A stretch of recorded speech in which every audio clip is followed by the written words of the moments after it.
வந்தவர்கள் எல்லாம் அதிகாரத்துக்கு பக்கத்தில் இருந்து வந்தவர்கள் போய்விட்டார்கள். தமிழுக்கு பக்கத்தில் இருக்கிறவர்கள் பக்கத்திலேயே நிற்கிறீர்கள்.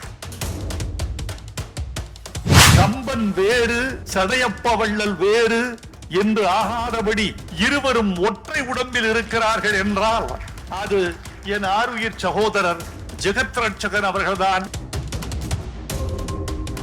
மொழியின் மீது உள்ள பிடிமானம் எது என்று ஜெகத் ரட்சகனை கவனித்தால் மொழி வேறு அவர் வேறு என்று இல்லாதபடி மொழியே அவராக, அவரே மொழியாக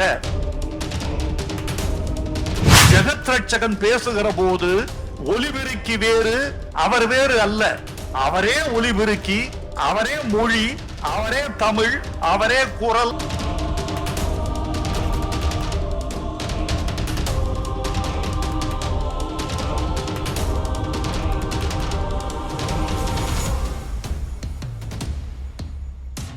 சென்னை கம்பன் கழகத்தின் தலைவரும் பெருங்கல்வியாளரும் நாடாளுமன்ற உறுப்பினரும் எங்கள் மூத்த சகோதரருமான டாக்டர் ஜெகத் ரட்சகன் அவர்களே, இயற்றமிழ் அறிஞர் விருது பெற்று அமர்ந்திருக்கும் பெருமைக்குரிய தமிழ் சான்றோர்களே, பெரியோர்களே, நண்பர்களே, தாய்மார்களே, பாசத்திற்குரிய பத்திரிகையாளர்களே, ஊடக உறவுகளே, உங்களுக்கெல்லாம் எனது அன்பான வணக்கத்தை தெரிவித்துக் கொள்கிறேன். ஒரு பழமொழி சொல்வார்கள், தாயோடு அறுசுவை போம், தந்தையோடு கல்வி போம், இதோடு மூன்றாவது ஒரு போம் சேர்த்து கொள்ளலாம் என்று எனக்கு தோன்றுகிறது. முதலமைச்சரோடு சபையே போம் என்பதையும் சேர்த்து கொண்டால் அதற்கு சரியாக இருக்கும் என்று நினைக்கிறேன். எஞ்சி இருக்கிற உங்களுக்கு என் தலை வணக்கத்தை தெரிவித்துக் கொள்கிறேன். வந்தவர்களெல்லாம் அதிகாரத்துக்கு பக்கத்தில் இருந்து வந்தவர்கள் போய்விட்டார்கள். தமிழுக்கு பக்கத்தில் இருக்கிறவர்கள் பக்கத்திலேயே நிற்கிறீர்கள். உங்கள் அன்புக்கும் உங்கள் அறிவின் தாகத்துக்கும் என் வணக்கத்தை தெரிவித்துக் கொள்கிறேன். நண்பர்களே, இந்த விழா ஒரு சிறந்த விழா. நடத்துகிறவர் யார் என்றால் சென்னை கம்பன் கழகத்தின் தலைவர். தமிழை தன் இதயத்தில் வைத்துக் கொண்டு நாவிலும் தமிழ் சங்கத்தை கட்டி காத்துக் கொண்டு இந்த உலகத்தோடு ஒட்டி உறவாடி கொண்டிருக்கிற பெருமகன் ஐயா ஜெகத் ரட்சகன் அவர்கள். அவர்களை பற்றி நான் விரிந்து சொல்ல தேவையில்லை. விரிப்பிற் பெருகும் என்று அஞ்சி விடுத்து ஒன்றை மட்டும் சொல்லிக் கொள்ள வேண்டும் என்று ஆசைப்படுகிறேன். 12ஆம் நூற்றாண்டு கம்பன் காலத்துக்கும் இந்த 21ஆம் நூற்றாண்டு ஜெகத் ரட்சகன் காலத்துக்கும் ஒரு வேறுபாடு இருப்பதாக நான் கருதுகிறேன். கம்பன் காலத்தில் சடையப்ப வள்ளல் வேறு ஓர் உருவம், வேறு ஓர் வடிவம், வேறு ஓர் உயிர். கம்பன் வேறு ஓர் உடல், வேறு ஓர் உருவம், வேறு ஓர் உயிர். ஆனால் 21ஆம் நூற்றாண்டில் கம்பன் வேறு, சடையப்ப வள்ளல் வேறு என்று ஆகாதபடி இருவரும் ஒற்றை உடம்பில் இருக்கிறார்கள் என்றால் அது என் ஆருயிர் சகோதரர் ஜெகத் ரட்சகன் அவர்கள்தான் என்று நான் நினைப்பேன்.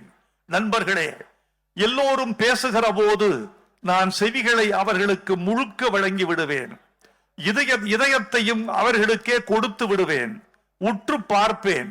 எல்லோரும் பேசுகிற போது அவர்களின் தொனி என்ன என்று எனக்கு தெரியும். இரண்டாவது நான் முக்கியமாக கவனிப்பது மொழியின் மீது அவர்களுக்குள்ள பிடிமானம் என்ன என்று பார்ப்பேன்.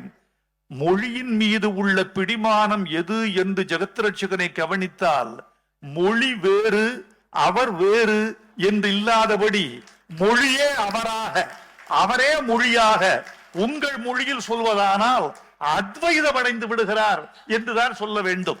ஜெகத் ரட்சகன் பேசுகிற போது ஒலிபெருக்கி வேறு அவர் வேறு அல்ல, அவரே ஒலிபெருக்கி, அவரே மொழி, அவரே தமிழ், அவரே குரல் என்றாகிவிடுகிறார். இந்த விருதுக்கு நன்றி சென்னை கம்பன் கழக தலைவர் அவர்களே. என் சார்பில் நான் நன்றி தெரிவித்துக் கொள்வது இருக்கட்டும். இயற்றமிழ் விருது பெற்ற சான்றோர்கள் பலர் எனக்கு பெருமை என்பதெல்லாம் விருதுகள் பெறுவதல்ல. யார் கையால் விருது பெறுகிறோம் என்றால், நான் பெரிதும் நேசிக்கும் என் மூத்த சகோதரர் முதலமைச்சர் ஸ்டாலின் அவர்களின் கையால் விருது பெற்றிருக்கிறோம். தலைவர் கலைஞரின் திருமைந்தன் கையால் நாங்கள் விருது பெறுகிறோம். அவர் கையால் விருது பெறுகிறோம் என்பது பெருமை. அது மாத்திரமல்ல, யார் யாரோடு விருது பெறுகிறேன் என்பது பெருமை. ஞானசந்திரம் ஐயா அவர்களோடு, சுகிசிவம் அவர்களோடு, இலங்கை ஜெயராஜ் அவர்களோடு, பழனியப்பன் அவர்களோடு, சாரதா நம்பியாரூரன் அவர்களோடு, இவர்களோடு விருது பெறுகிற போது என் தலைமுறையில் நான் நேசிக்கிற, மதிக்கிற, நான் பெரிதும் கொண்டாடுகிற பெருமக்களுக்கு பக்கத்தில் நானும் இருந்து விருது பெறுகிறேன் என்பது எனக்கு பெருமை. நண்பர்களே, எவ்வளவு நேரம் பேச வேண்டும் என்பது எனக்கு தெரியாது. அது உங்கள் கையில் இருக்கிறது. நீங்கள் எவ்வளவு நேரம் பேச சொல்லி அனுமதிக்கிறீர்களோ, எவ்வளவு தூரம் உங்கள் கரங்கள் எனக்காக சேர்கின்றனவோ, எவ்வளவு நேரம் உங்கள் ஆரவாரம் என்னை ஆசுவாசப்படுத்துகிறதோ, எவ்வளவு தூரம் உங்கள் ஒலி என்னை உற்சாக மூர்த்தியாக உலவ விடுகிறதோ, அது வரைக்கும் நான் கொஞ்சம் பேச வேண்டும் என்று ஆசைப்படுகிறேன். அதனால் நீட்டி முழக்குவேன் என்று தெரிய வேண்டாம்.